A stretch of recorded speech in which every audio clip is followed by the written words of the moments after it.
saya panjatkan kepada Allah Subhanahu wa Ta'ala, Tuhan semesta alam, karena dengan rahmatnya jualah saya dapat berada di gedung DPRD Hulu Sungai Utara.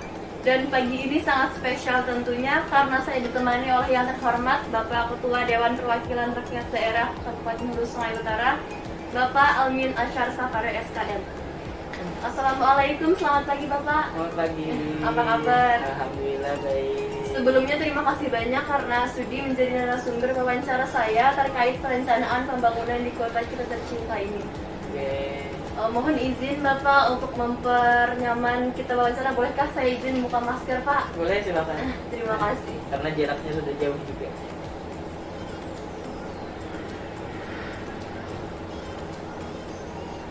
Ya lebih nyaman.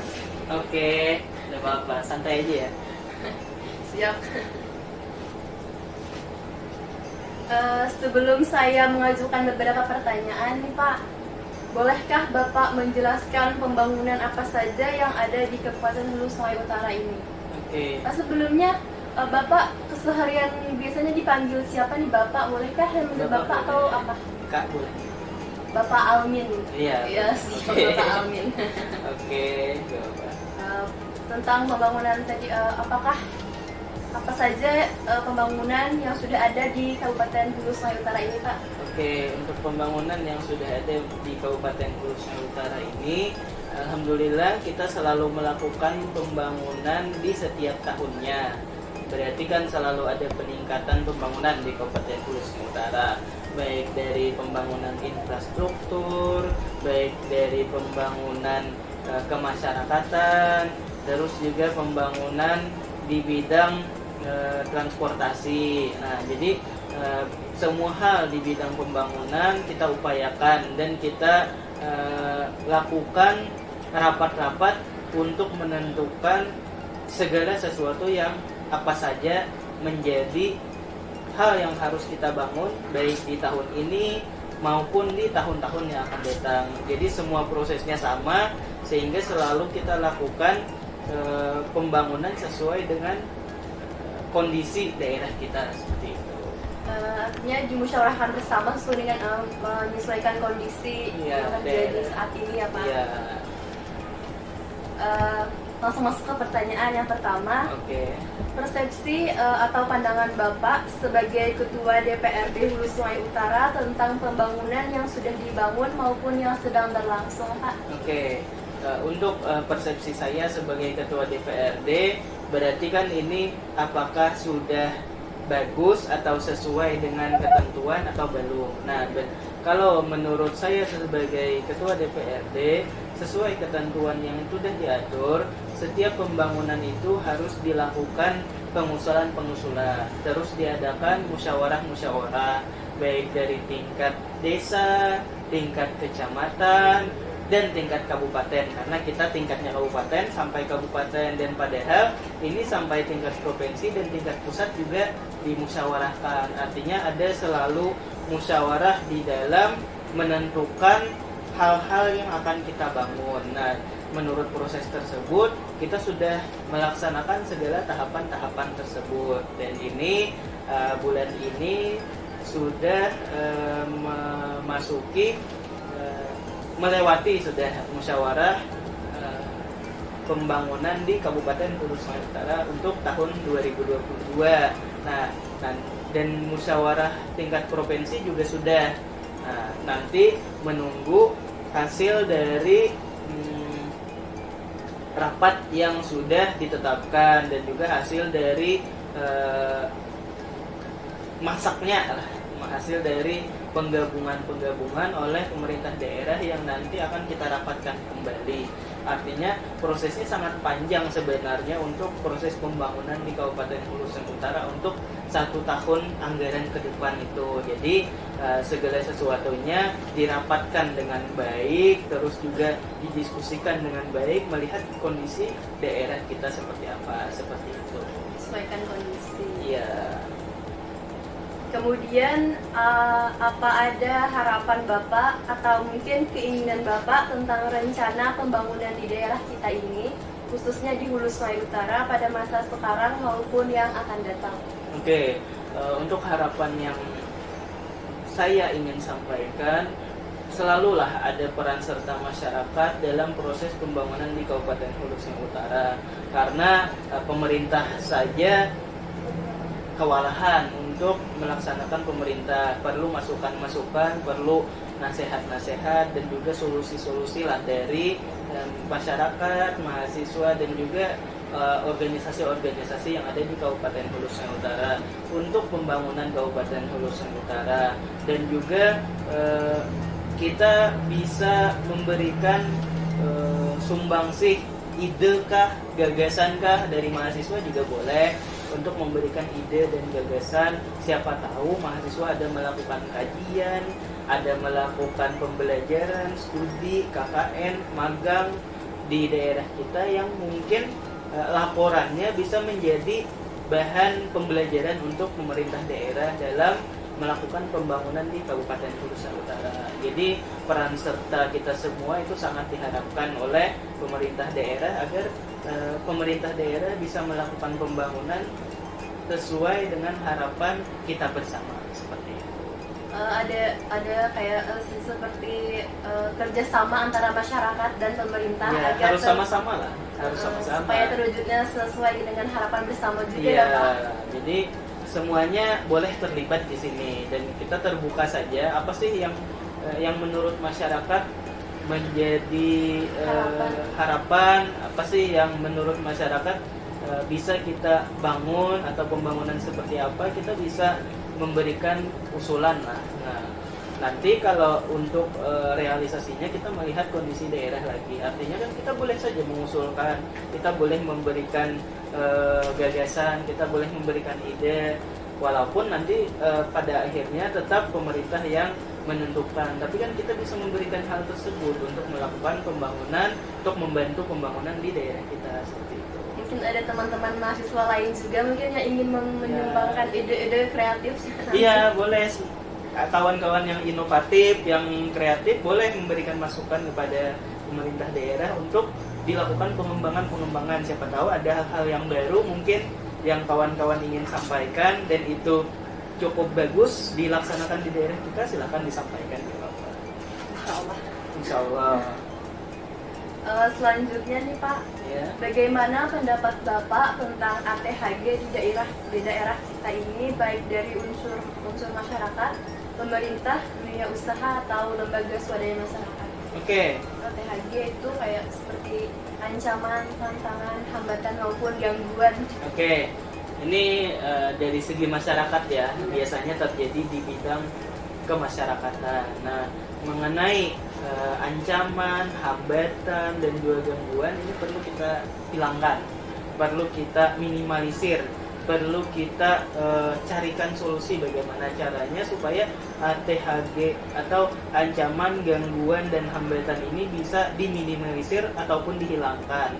Nah, yang mana perilaku masyarakat ini sangat perlu kita ubah, kita upayakan, kita carikan solusi bagaimana caranya masyarakat bisa mengubah perilakunya supaya perilaku masyarakat kita ini lebih positif daripada sekarang, lebih meninggalkan perilaku negatifnya daripada sekarang. Nah, terus ini merupakan tantangan juga untuk kita semua, untuk saya, untuk pemerintah daerah, untuk kawan-kawan mahasiswa juga, bagaimana anak atau teman-teman yang seumuran kawan-kawan mahasiswa itu tidak lagi melakukan hal-hal yang negatif. Misalnya bagaimana yang seumuran saya pun tidak lagi melakukan hal-hal yang negatif, apalagi orang yang sudah lebih tua daripada kita. Nah, bagaimana caranya supaya tidak melakukan hal-hal yang negatif lagi? Itu kita harus selalu mensosialisasikan, mengupayakan, memberikan hal yang terbaik lah untuk daerah supaya tidak ada lagi hal-hal yang negatif terjadi di daerah kita, seperti itu.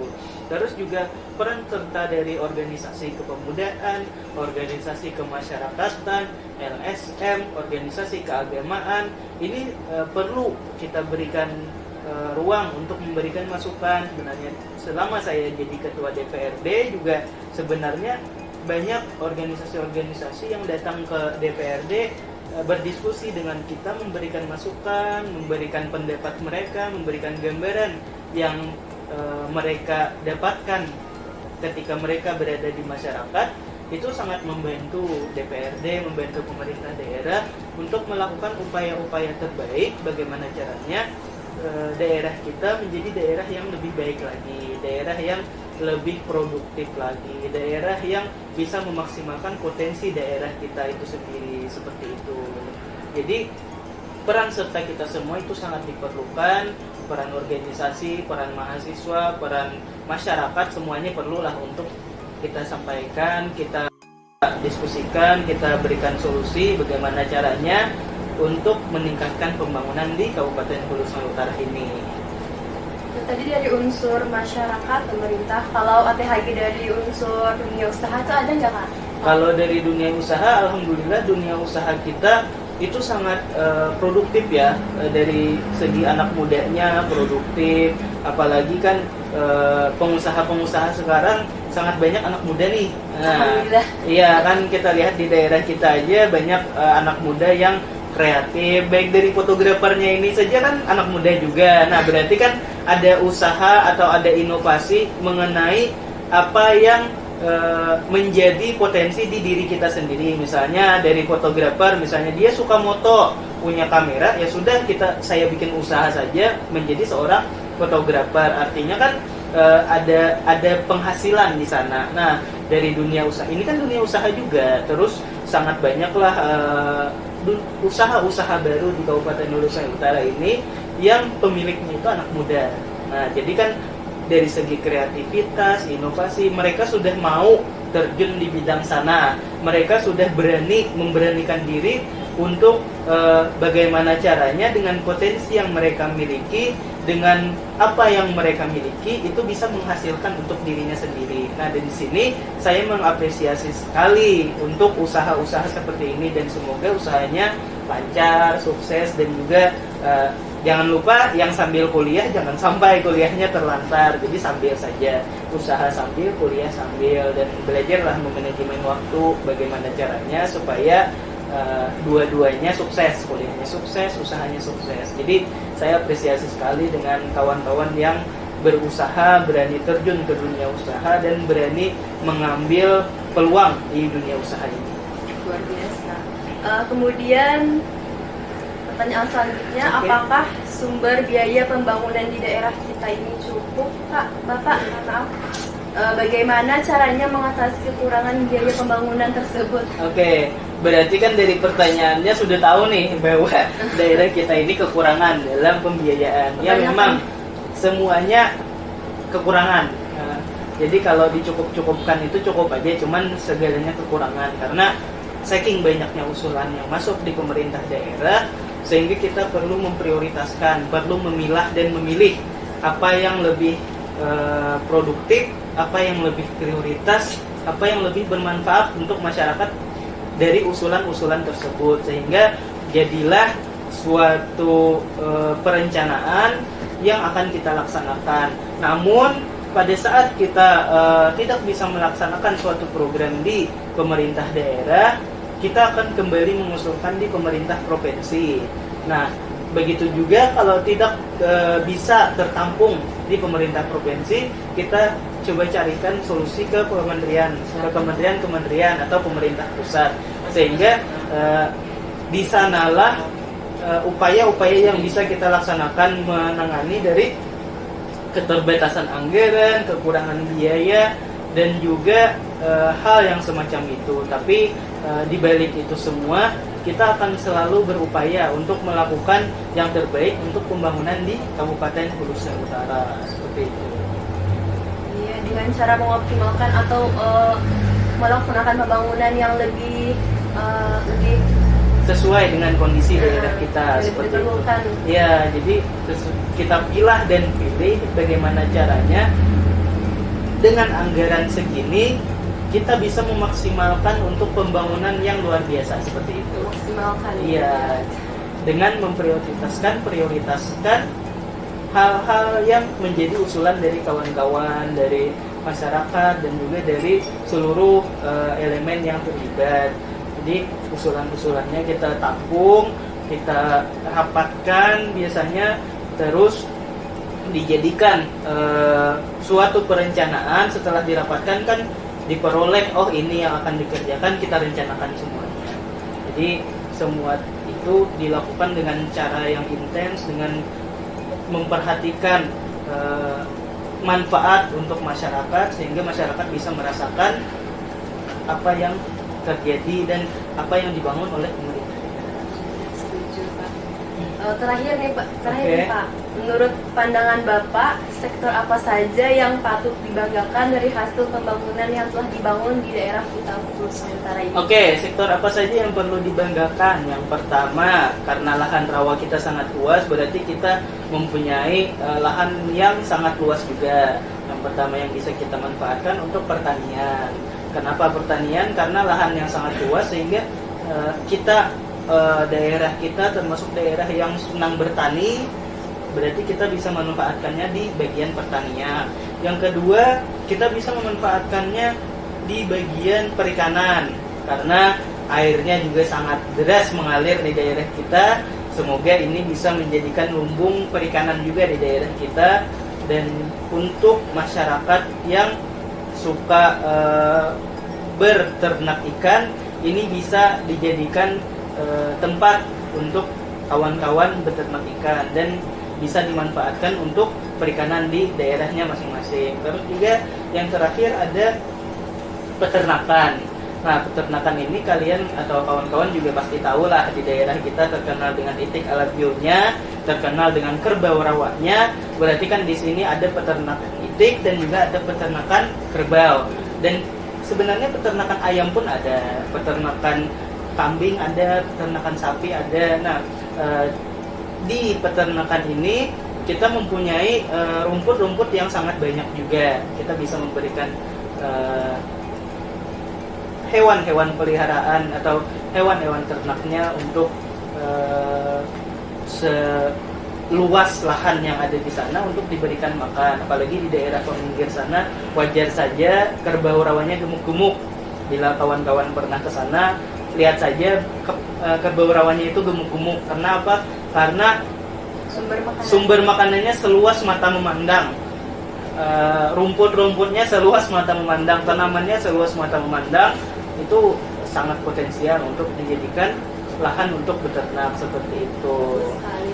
Tadi ada perikanan, Ya. peternakan, kemudian yang saya tahu juga ada kerajinan tangan seperti anyaman purun, eceng gondok tadi itu. Iya. Nah, di bidang ekonomi kreatif ini tidak kalah menariknya juga di daerah kita. Karena apa? Karena daerah kita ini kaya akan purun, kaya akan eceng gondok, dan juga rotan dan bambu juga. Di daerah kita ini sangat banyak. Nah, ini alhamdulillah di daerah kita ini banyak pengrajin yang bisa memanfaatkan ini. Nah, karena banyak pengrajin yang bisa memanfaatkan dan bisa menghasilkan sesuatu, bisa menjadi tas kah, bisa menjadi bahan untuk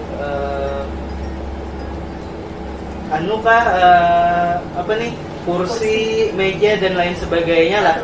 Iya, alat-alat rumah tangga itu ada juga yang bisa membuat eceng gondok dan purun itu disulap menjadi alat-alat rumah tangga, dan untuk mempercantik rumah lah, itu juga bisa.